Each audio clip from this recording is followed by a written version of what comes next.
Pog! I was not expecting episode 1 of this series to do that well, but we back at it with part 2. Today's episode will consist of editing tips, and I'll explain how I edit my Gacha Life series and mini-movies. Please keep in mind that I am a mobile user, so I unfortunately don't have advice for PC users at the moment. That aside, I'll now begin explaining my scene-by-scene process.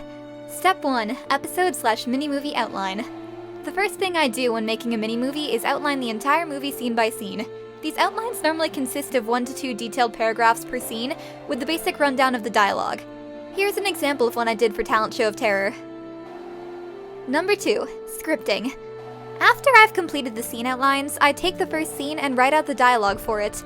I also include certain things to indicate important character actions, like leaving or entering a room, zooming in on characters, and added expressions and pauses. Number 3. Screenshots. For step 3, I start by placing all of my characters onto a green screen background, and I begin taking screenshots. I use the script as a reference for the shots, and normally take 3 to 4 screenshots per line. Here's an example of me doing so now. Pog, epic quality drop because I'm just vibing right now. Anyways, we're gonna take this screenshot where Mina's all like, wait, you've already pressed the button? You don't get to know what the button is referring to. But yeah. So here, this is just an example screenshot, so it's gonna suck. And it's just gonna be Mina. Okay. Okay, so, wait.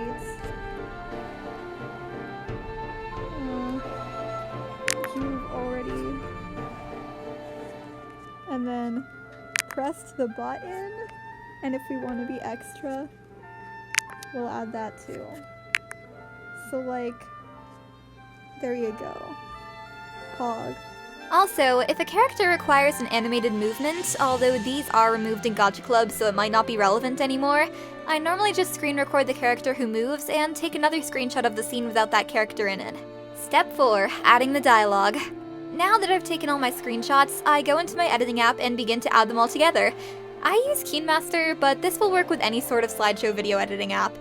To make sure that I time the frames correctly, I normally take it 1 line at a time.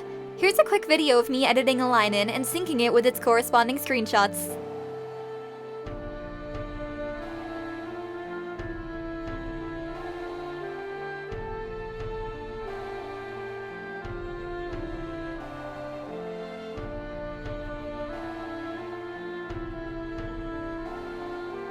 Number 5. Green screen effects.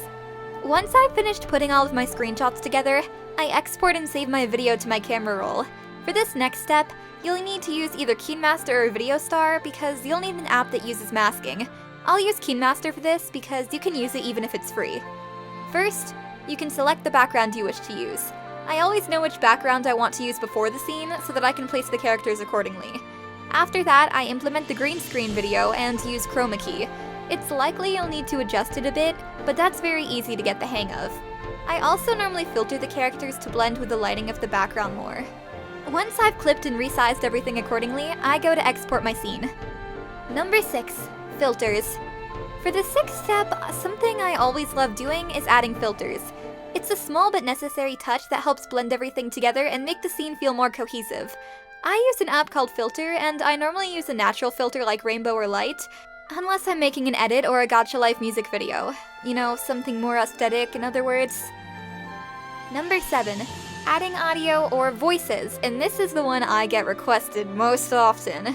Once you've completed all of your scenes, you can just place them together and add music, sound effects, voices, and any audio that feels necessary. The first thing I always do is add sound effects. For this, I scroll through the video and look through any areas that may need effects, such as walking, doors opening, file cabinets, etc. I also do the same thing with ambience, which is things like nature and firewood sounds, and I try to find music that'll fit the mood. For finding all of those things, I simply find a video that works on YouTube and screen record it. Then I go into QCut or KineMaster and extract the audio from the video. I'll show a small clip of me doing that here. For voices, I have everyone send their audio files in Discord, and then I upload those files to Google Drive and import them to the necessary app through there. Trimming the audio is fairly easy too, as I just choose which take I like best and sync it with the video.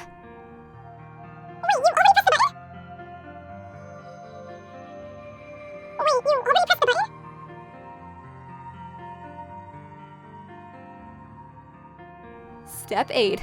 Finalization! I'm so sick of this video! For the final step, I simply add fades to all of my scenes for clean cuts, and then I export the video. Wait, you already pressed the button? I hope this helped you understand my process a bit better, and hopefully you'll also be able to use some of these tips for your own videos. Thanks for watching, and peace out, gang!